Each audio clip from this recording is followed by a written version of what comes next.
मेरे घर में पूजा स्थल में मूर्तियां रखी हुई हैं जिनकी मैं पिछले 20 सालों से पूजन करता हूं, लेकिन अब मुझे पता चला है कि मूर्ति की कोई अहमियत नहीं है, उसमें पूजा करने का कोई लाभ नहीं है। बिल्कुल आपने सही सुना है, यही शास्त्रीय मर्यादा भी है, यही व्यवहार भी है।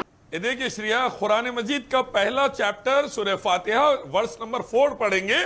उसमें लिखा है इय्याका नअबुदु व इय्याका नस्तईन, एक ईश्वर अल्लाह, हम आप ही की पूजा करते हैं, आप ही से मदद मांगते हैं। भगवत गीता चैप्टर 7 वर्स 20 पढ़ेंगे, लिखा है श्री कृष्ण ने कहा, अर्जुन तू एक ईश्वर को छोड़कर दूसरों की पूजा करेगा नरक में जाएगा। एक का ब्रह्म द्वितीय नास्ते ने नास्ते किंचन, ऋग्वेद कहते हैं सबका ईश्वर एक है, दूसरा नहीं है, जरा सा भी नहीं है, उसी की पूजा करो। तो हम कहते हैं वेदा, गीता और कुरान एक ईश्वर अल्लाह की पूजा का हुक्म देते हैं।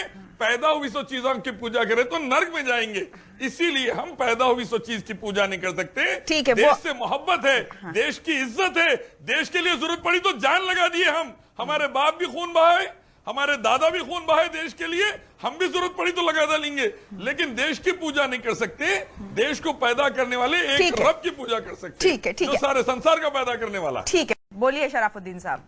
जी जी, मैं 3 बातें बोलना चाहूंगा। सबसे पहली बात यह है कि क्विट इंडिया मूवमेंट का टाइटल और स्लोगन हम मुसलमानों ने दिया, इनकलाब जिंदाबाद का स्लोगन हम मुसलमानों ने दिया, नेशनल फ्लैग का डिजाइन हम मुसलमानों ने दिया, लेकिन हमने कभी भी इस बात को बताकर ये नहीं कहा कि हमारी वजह से सब कुछ हो गया। हमने कहा सबने मिलकर देश को आजाद कराया, और ये तीनों चीजों की वजह से अल्हम्दुलिल्लाह काफी अच्छे से देश आजाद भी हो गया।